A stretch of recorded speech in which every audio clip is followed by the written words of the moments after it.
Ahí estamos. Ahí estamos. Va, voy a tener que abrir de nuevo PPT porque se me cerró donde reinicié el equipo.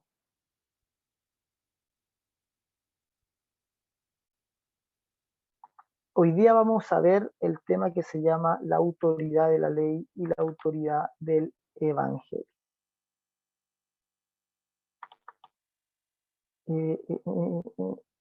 Aquí está.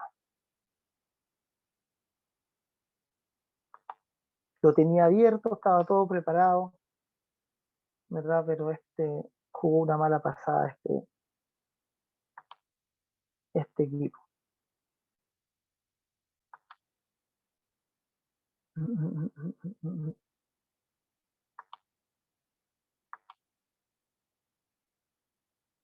Aquí estamos.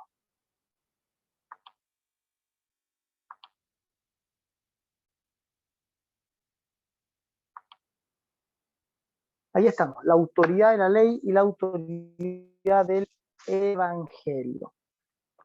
Clase número 6. Vamos a leer todos este pasaje, que es el pasaje que ponemos como base para esta lección. Leamos todos juntos y puedes leer en voz alta, aunque no te escuches en el Zoom, pero te escuchas tú mismo ahí. Dice: por tanto, es necesario que con más diligencia atendamos a las cosas que hemos oído, no sea que nos deslicemos, porque si la palabra dicha por medio de los ángeles fue firme, y toda transgresión y desobediencia recibió justa retribución, ¿cómo escaparemos nosotros si descuidamos una salvación tan grande, la cual, habiendo sido anunciada primeramente por el Señor, nos fue confirmada por los que oyeron? Testificando Dios juntamente con ellos, con señales y prodigios y diversos milagros y repartimientos del Espíritu Santo, según su voluntad. Este es el pasaje al que le hacía mención cuando hablaba que el autor de Hebreos se entiende de creyente de segunda generación, ¿verdad? Pero este pasaje es importantísimo para hablar de la relación entre la ley y el evangelio o la autoridad, cómo Dios da autoridad a la ley y da autoridad al evangelio. Vamos a ver aquí. Ya.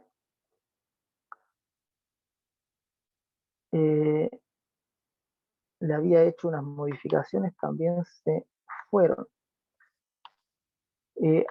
¿Cuántos de ustedes manejan? ¿Cuántos tienen licencia de conducir?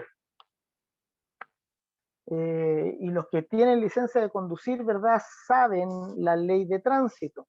Ya no puede alguien tener licencia de conducir sin saber la ley de tránsito. ¿Y a cuántos le han sacado un parte aquí? A ver. Yo cuando trabajaba en Finning sacaban uno mensual. Entonces, la ley de tránsito, nosotros sabemos que no conviene la calle, y aunque vayamos apurados y nos toca un rojo, ustedes no se pasan el rojo, ¿verdad? Por muy apurados que vayan. ¿Por qué? ¿Por qué lo hacen? ¿Verdad? Es por entender que ustedes tengan hacia las leyes o algo así, o es por el peligro del parque, ¿verdad? O sea, la ley tiene que tener una autoridad que la respalde. ¿Ya? Toda ley tiene una autoridad que la respalda, y esta autoridad se manifiesta en poder. Es decir, cuando ustedes rompen la ley, hablemos de la ley de tránsito que es conocida para todos, ustedes rompen la ley del tránsito, viene sobre ustedes una consecuencia, ¿verdad?, por romper la ley. Y esa consecuencia, fíjense, es una persona vestida de verde que les entrega un papel. Y ese papel los obliga a pagar cierta cantidad de dinero. Ustedes podrían decir, ¿y qué me importa que me haya dado este papel? ¿Verdad? No me importa y no pienso pagar nada. Pero ustedes seguramente cuando les sacaron el parte fueron a pagar. Ahora yo les pregunto, ¿por qué fueron a pagar? ¿Ya? ¿Por qué no se quedaron en la casa nomás, botaron el papel a la basura y se olvidaron?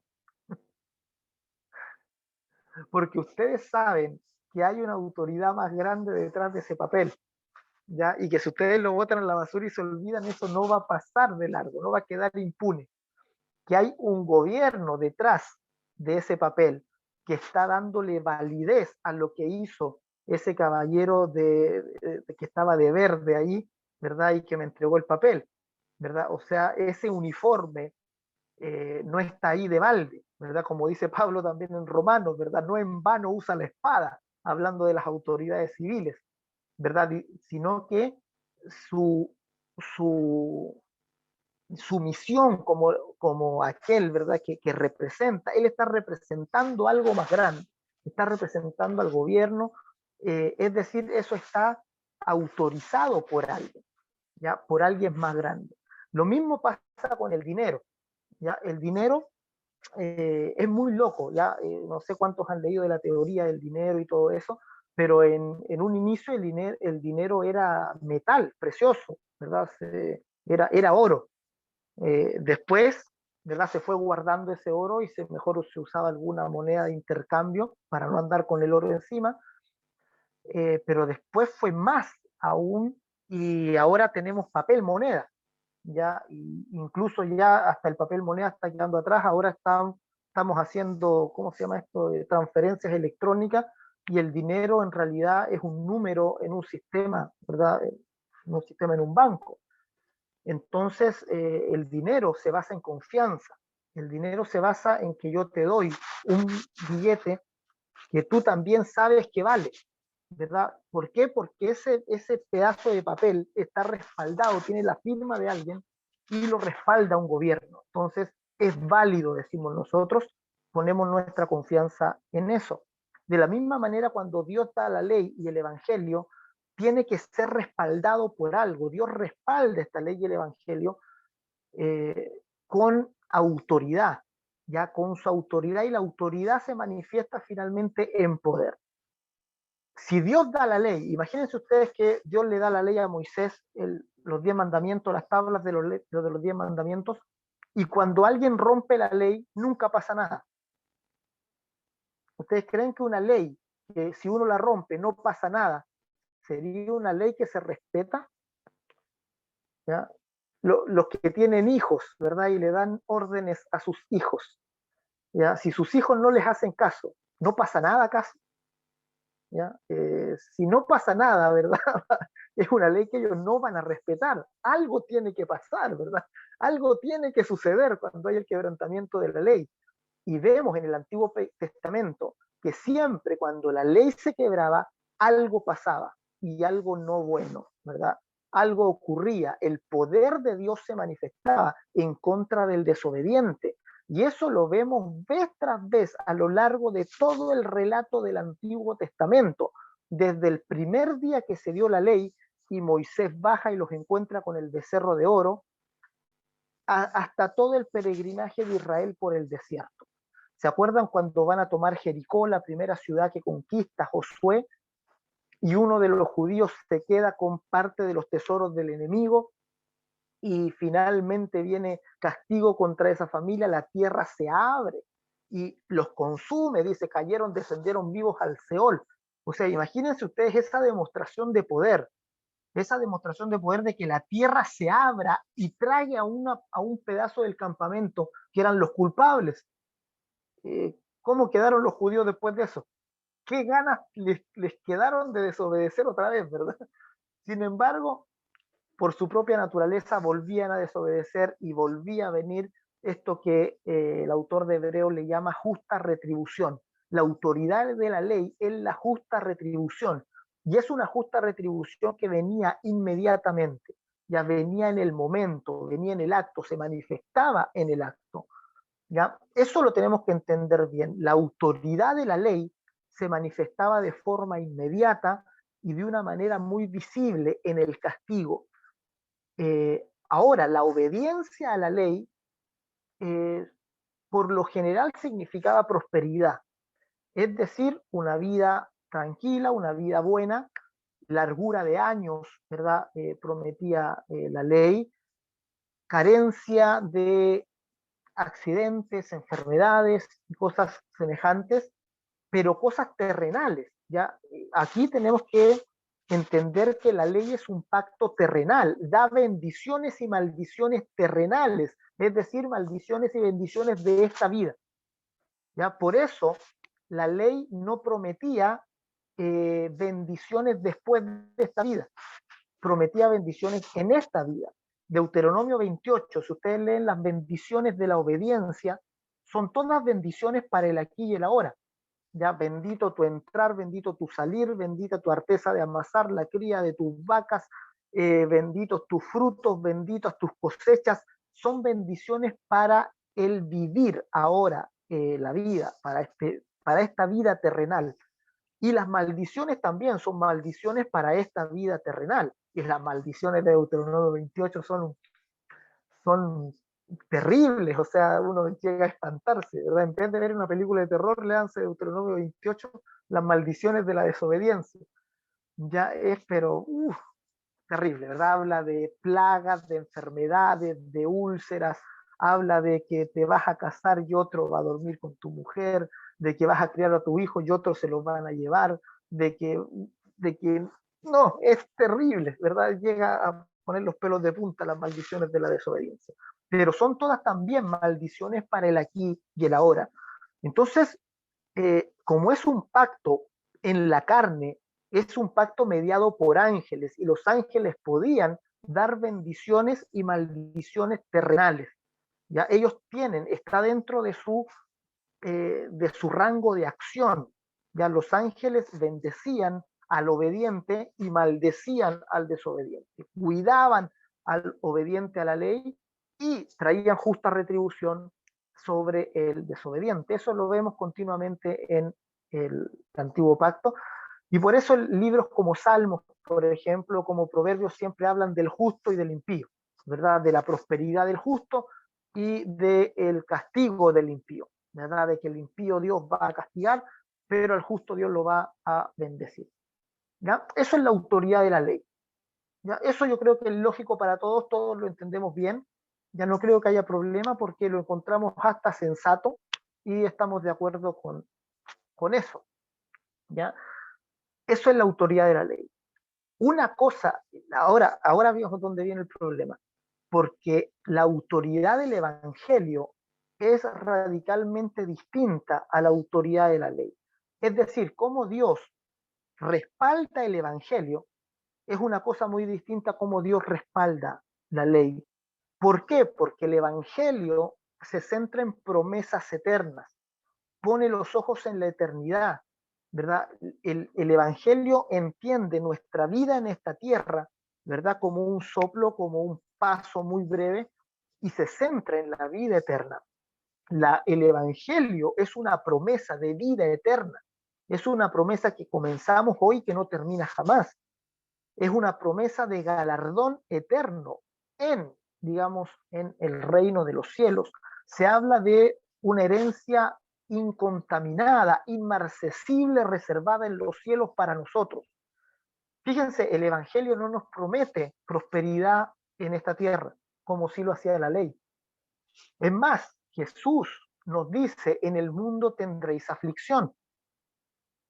Fíjense, y eso no lo dice la ley, ¿verdad? Nosotros vamos a Deuteronomio 28 y el obediente a la ley tiene paz.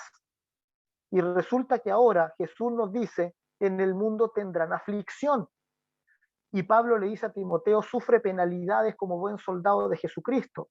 Y vemos a las iglesias perseguidas en el primer siglo, a los cristianos perseguidos, y a Jesús, que nos dice, como a mí me hicieron a ustedes también, van a sufrir persecuciones, van a tener, ¿verdad?, conflictos en esta tierra. Nos ofrece paz, pero una paz que no corresponde a una paz o no es una paz como el mundo la entiende. No es una paz en el sentido de libre de problemas y libre de dificultades.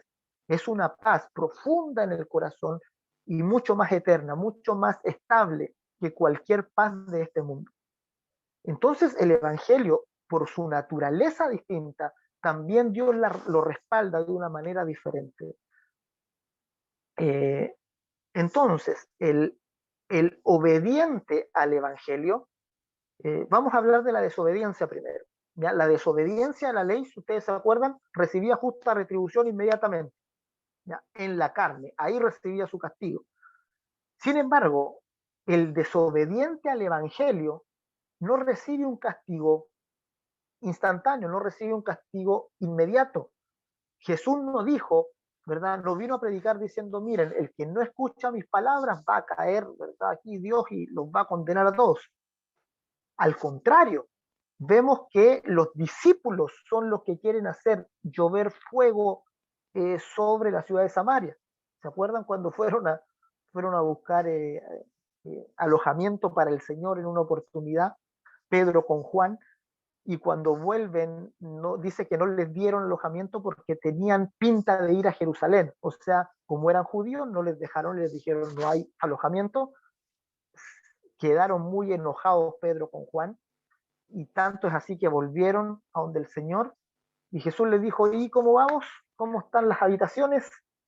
¿En qué hotel nos vamos a hospedar? Y Pedro con Juan le dijeron, maestro, no nos recibieron. ¿Quieres que oremos para que caiga fuego del cielo y los consuma? Esa era ¿verdad? Ahí el carácter de eso, de los discípulos de Jesús. Y Jesús les dice, ustedes no saben de qué espíritu son, porque el Hijo del Hombre no ha venido para perder las almas de los hombres, sino para salvarlos. Es decir, al que no cree, déjalo. Esa fue prácticamente la expresión de Jesús.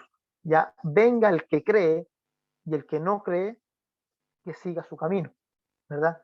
Que siga, que no hay problema. Incluso, ¿se acuerdan cuando los discípulos querían censurar a un discípulo porque no lo seguía? Habla en tu nombre, pero no nos sigue. Y Jesús le dice, déjenlo, ¿verdad? Si se habla en mi nombre no hay problema, ¿verdad? Déjenlo. Entonces el evangelio, ¿verdad? No es, ¿verdad? Un pacto que vaya inmediatamente a castigar a los desobedientes. No es que venga juicio sobre el desobediente al evangelio en el momento. Al contrario, el que es desobediente al evangelio, incrédulo, Dios lo va a seguir buscando con amor. Dios lo va a seguir llamando, ¿verdad? El reino de Dios va a seguir buscándolo porque mientras tenga carne va a tener posibilidad de venir al reino. ¿Cuándo viene el castigo para el desobediente al Evangelio? A ver, aquel que desobedece a la fe, que no cree en Cristo, ¿qué va a pasar? ¿Va a tener castigo? Sí lo va a tener, pero no lo va a tener aquí, lo va a tener allá. Y ese es el punto que toca Hebreos 2, ¿verdad? El castigo para el desobediente al Evangelio es tanto más grande, tanto mayor que aquel que desobedeció la ley. Es un castigo en el fuego eterno, es un castigo, ¿verdad? Que es, digamos, más terrible. Eso es lo que está diciendo. ¿Cómo escaparemos nosotros si descuidamos una salvación tan grande? ¿Ya? Esas son las palabras del autor de Hebreos, para que no piensen, ¿verdad? Yo creo que estas palabras están dadas para que no crean que como ahora desobedezco el Evangelio y no me pasa nada, no piensen que no va a haber un castigo, ¿verdad? Por desobedecer el Evangelio. Claro que lo hay, es más profundo, es más terrible, pero no se da ahora, en el momento. ¿Ya? Entonces, veamos cuál es la diferencia, ¿verdad? Entre la ley y el Evangelio. En el Evangelio, el desobediente puede vivir tranquilo. ¿Ya? Aquel que no obedece al Evangelio puede tener paz terrenal, ¿verdad? Puede vivir, puede prosperar.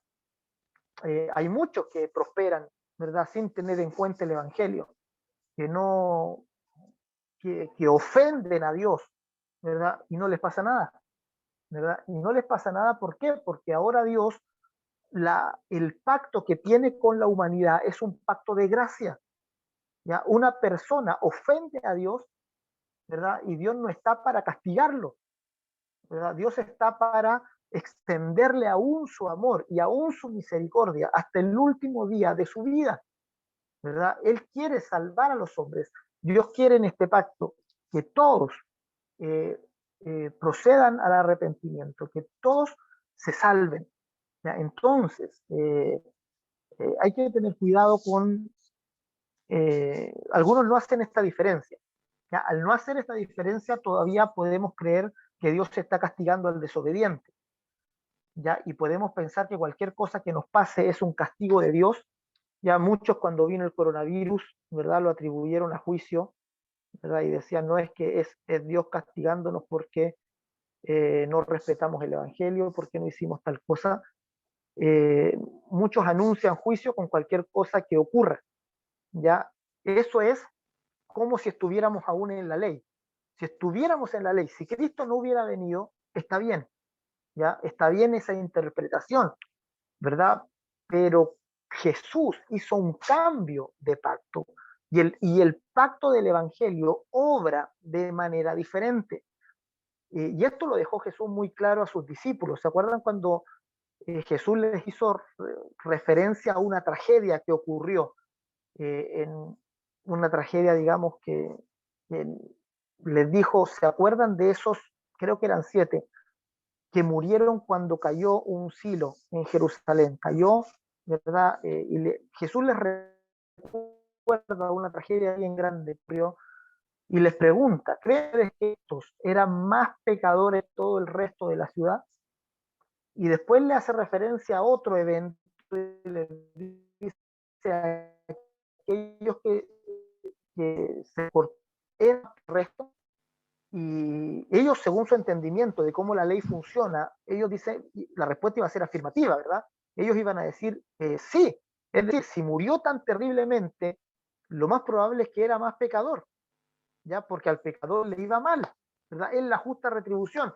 Pero Jesús les dice, no, ¿verdad? No es así, sino que si todo el resto, si no se arrepiente, van a morir igualmente. Es decir, vino a cambiar la visión, ¿verdad? Del pecado universal. No es porque a uno le vaya más mal, es más pecador que otro, ¿verdad? Es decir, Dios ya no está, ¿verdad? Castigando, interesado en castigar el pecado de las personas por aquí y por allá, ni en enviar su juicio a la tierra. Dios ahora está en el trabajo de salvar a los seres humanos por medio de la iglesia, ¿verdad? Aquel que no hace caso lo deja, ¿verdad? No hay problema, lo deja vivir. Y está enfocado en la iglesia y en la salvación de las almas. Ya no está enfocado en castigar a esta nación, a mandar un terremoto para acá, a mandar un tsunami para el otro lado, ¿verdad? Está enfocado en salvar a la humanidad, a amarla, a salvarla. Es Dios, actúa igual que Cristo, ¿verdad? Diciéndole, nosotros a veces, ¿verdad? Cuando nos enojamos, queremos que caiga fuego del cielo, ¿ya? O cuando un país, no sé, de repente decreta una ley que va en contra de nuestros valores, ¿verdad? Queremos que venga un tsunami, ¿verdad? Y que los arrastre a todos, pero el corazón de Jesús no es así. Nosotros somos los que le decimos, Señor, oramos para que venga un tsunami, ¿verdad? Y se los lleve a todos estos inmorales por haber aprobado esa ley. Y el Señor le dice, el Señor nos va a decir lo mismo, ustedes no saben de qué espíritu son, ¿verdad? Porque yo no he venido a perder las almas de los hombres, sino a salvarlas. El enfoque de Cristo estaba en la salvación. Entonces, al desobediente al Evangelio, en este mundo no le ocurre nada. Dios lo deja vivir, lo deja y puede tener una vida en paz y tranquila. Ahora vamos a hablar de la obediencia, ¿ya? Porque esto sí es tremendo, ¿ya? La obediencia al Evangelio y a la ley. Eh, eh, eh, eh, eh, Aquí estamos, aquí estamos. Este cuadrito que tienen que dibujar ahí para poder interpretarlo bien, ¿ya? Aquí está el desobediente. Ya hablamos de este punto aquí abajo.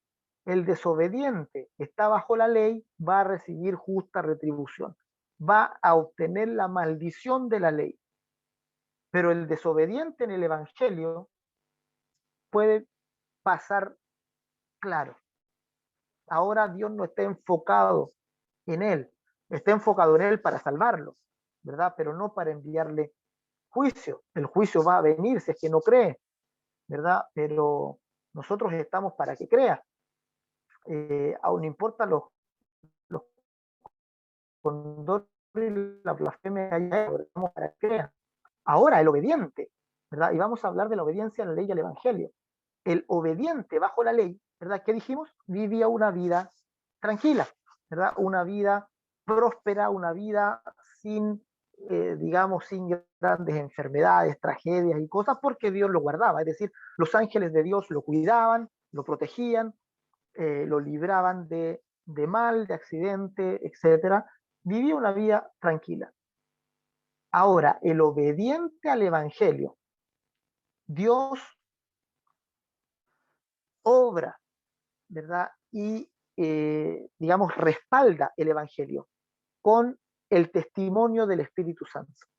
Ya, miremos de nuevo este pasaje. ¿Ya? Y fíjese lo que dice. Porque si la palabra dicha por medio de los ángeles fue firme, ¿ya? Esa es la ley, ¿ya? Y toda transgresión y desobediencia recibió justa retribución. Esa es la autoridad de la ley, la justa retribución, ¿verdad? La retribución inmediata, el descargo por la desobediencia. Dice, ¿cómo escaparemos nosotros si descuidamos una salvación tan grande? La cual, habiendo sido anunciada primeramente por el Señor, nos fue confirmada por los que oyeron, y ahora viene la autoridad del Evangelio, testificando Dios juntamente con ellos, con señales y prodigios, y diversos milagros y repartimientos del Espíritu Santo, según su voluntad. El creyente en el Evangelio no va a vivir una vida tranquila. ¿Ya? ¿En qué sentido? En que el creyente en el Evangelio va a tener el respaldo y la obra del Espíritu Santo en él. Ya va a tener el testimonio del Espíritu Santo. O sea, Dios va a dar testimonio juntamente con él, ¿verdad? Eh, va a poder ver obras, ¿verdad? De Dios, va a poder llevar adelante obras de Dios por el Espíritu Santo, va a operar en los dones sobrenaturales del Espíritu Santo, y eso lo va a llevar a que su vida no sea precisamente tranquila. Ya va a tener persecución, va a tener un montón de cosas que le esperan a aquel que es obediente al Evangelio. Fíjense ustedes, volvamos a la Biblia, ¿verdad? Veamos a los obedientes al Evangelio en el primer siglo, veamos a los discípulos de Jesús, ¿verdad? Ninguno de ellos volvió a tener la vida que tenía antes. Ya muchos de ellos vivían tranquilamente como pescadores, ¿verdad? Y después de ser discípulos de Jesús, vivieron una vida eh, muy distinta, ¿verdad? Donde Dios se manifestó a través de ellos y la mayoría murió mal, ¿ya? En el sentido que fueron perseguidos, ¿verdad? Que fueron digamos, a la mayoría los fueron martirizados. Entonces nosotros tenemos que estar preparados para esto.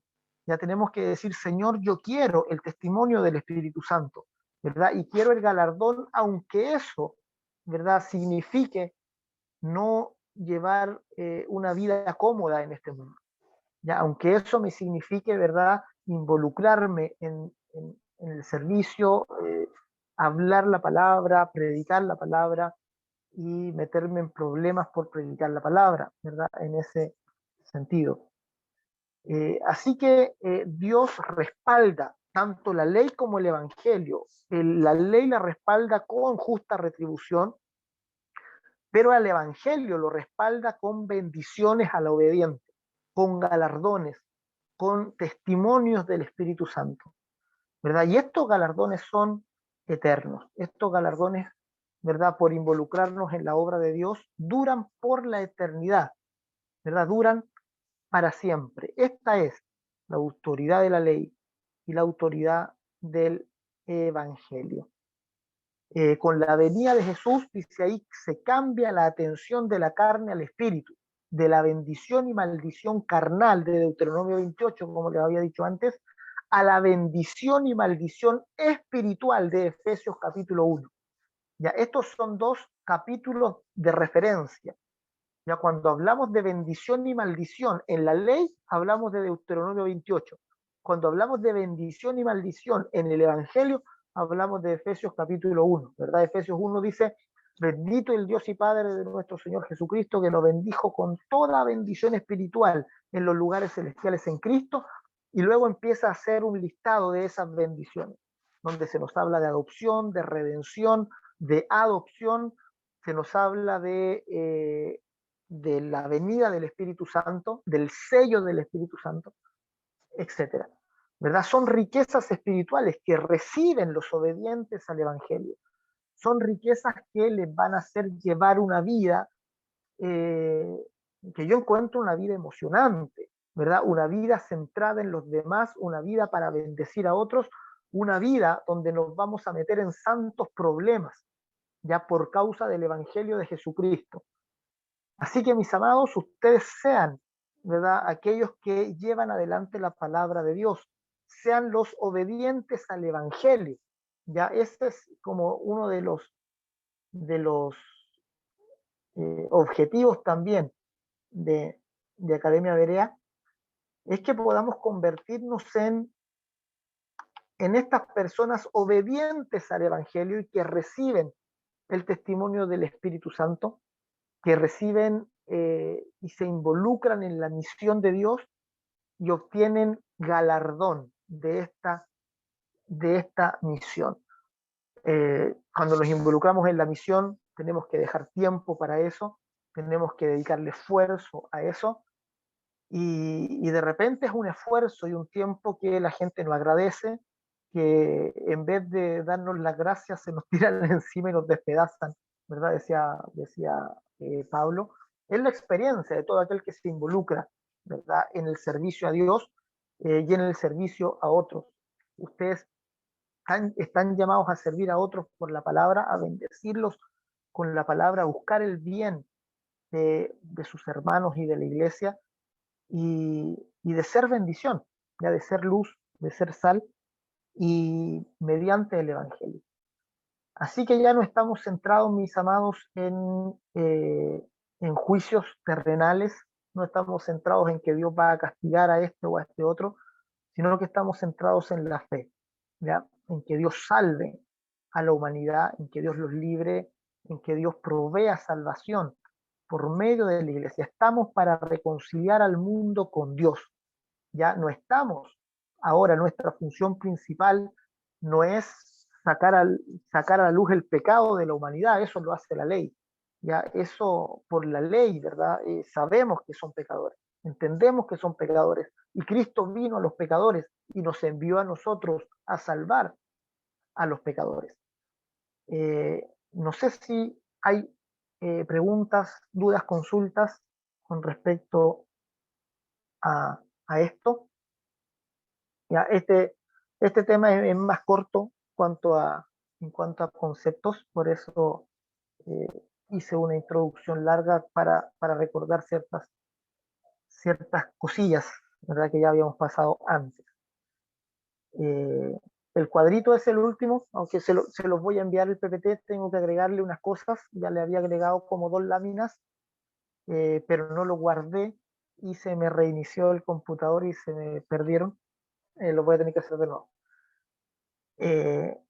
Así que ahí se los envío, ya junto con la grabación al correo como siempre.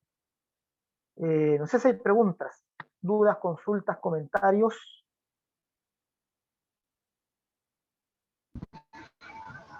Francisco, Don Danilo.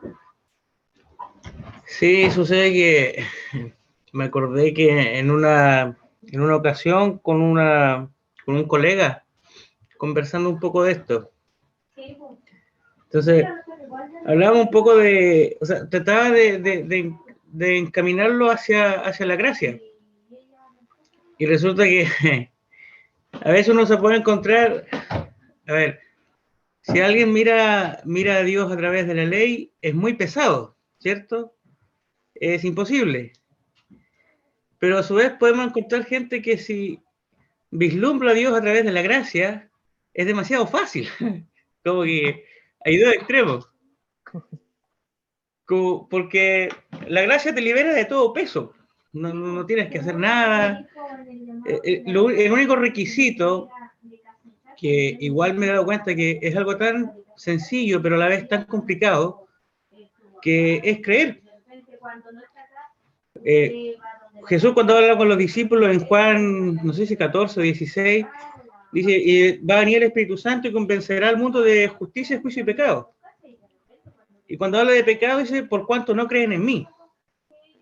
Entonces, ahí está el pecado, la incredulidad. Entonces, de repente la gente como que dice, oye, pero tan fácil. Como que si es por la ley es demasiado difícil y si es por la gracia es demasiado fácil. Claro, muchas veces la gente, como tú dices, piensa que la fe es una fe pasiva, ¿ya? Es Claro, decir, una fe como como un asentimiento, como asentir intelectualmente, ¿ya? Es decir, como sí, yo creo, estamos. ¿Ya? Eh, pero la fe está lejos de ser un asentimiento, digamos, un sí, yo creo. Ya la fe es algo que nos transforma y por eso nuestro deber es exponerlo. Ya nuestro deber es exponer el Evangelio. Ya vamos a tener diversas reacciones.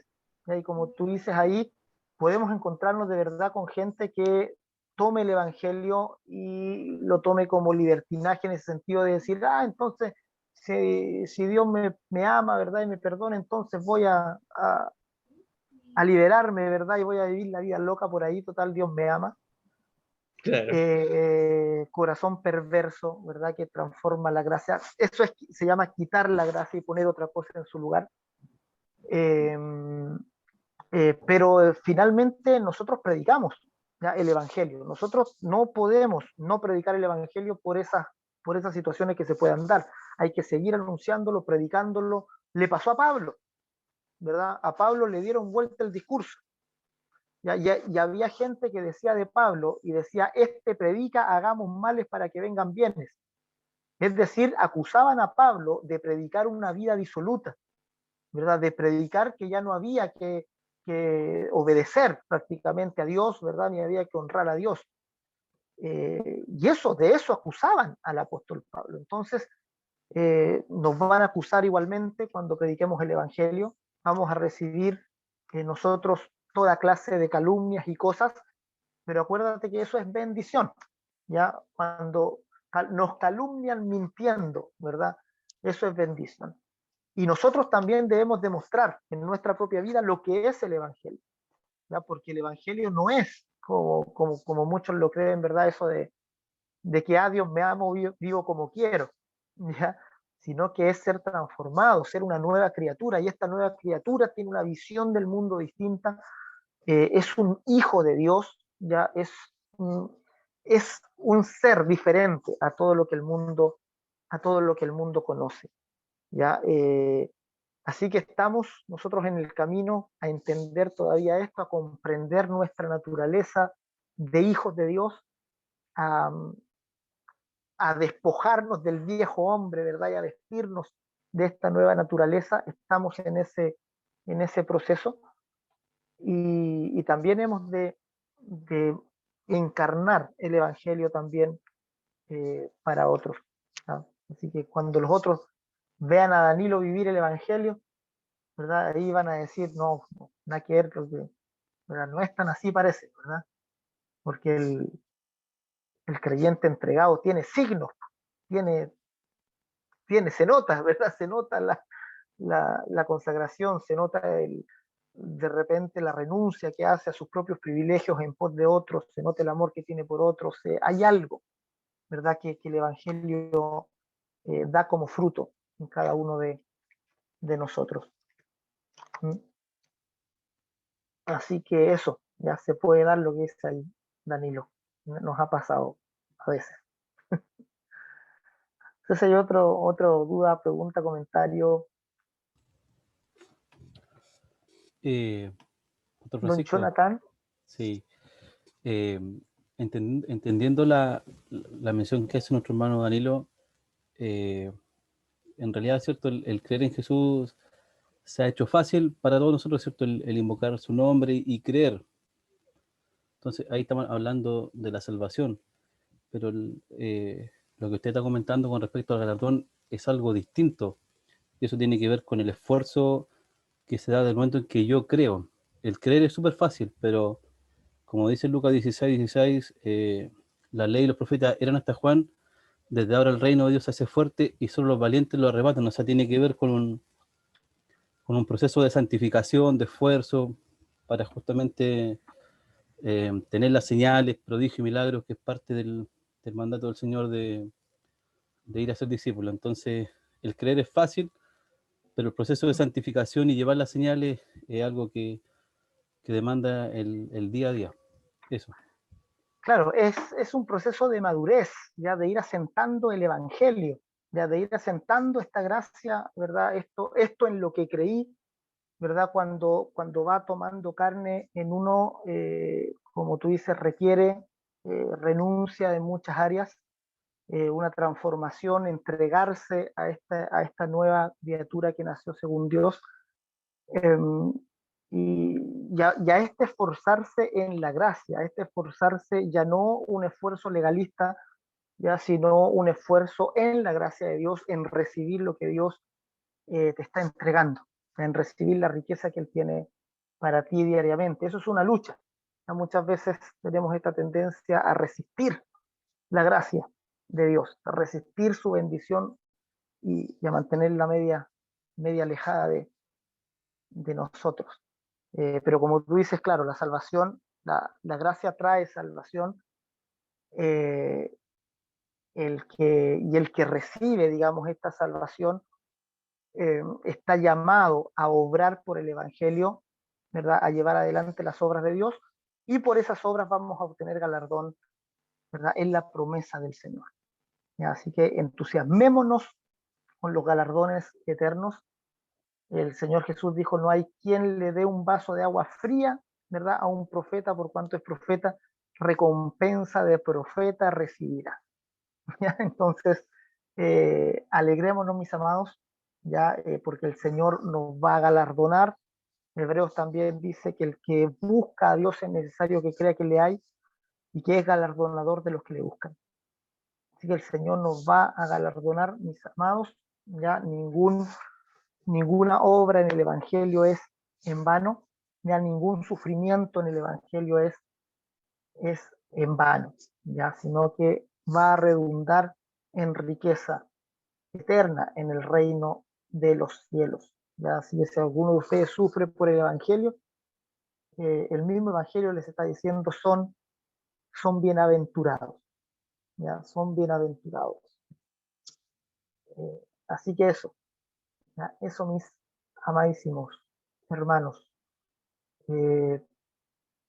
Próxima semana comenzamos con un bloque nuevo, ya que es el último bloque de este primer semestre, que es el bloque de 3 seres espirituales. Bueno, viene una clase intermedia, ya viene una clase, la clase 7, que hacemos como el paso nos preparamos para 3 seres espirituales, que es la clase 7, ¿ya? Y desde la 8 en adelante entramos ya derecho con este tema importantísimo también para ver la Biblia. Ya sigamos avanzando ya en esto de los lentes, conociéndolos, démosle vuelta, ya démosle ahí eh, a los versículos y todo, y vamos profundizando. ¿Ya? Así que nos encontramos para la clase 7 próxima semana, ¿ya? Y nos preparamos para el próximo bloque ya de 3 seres espirituales. Así que eso sería.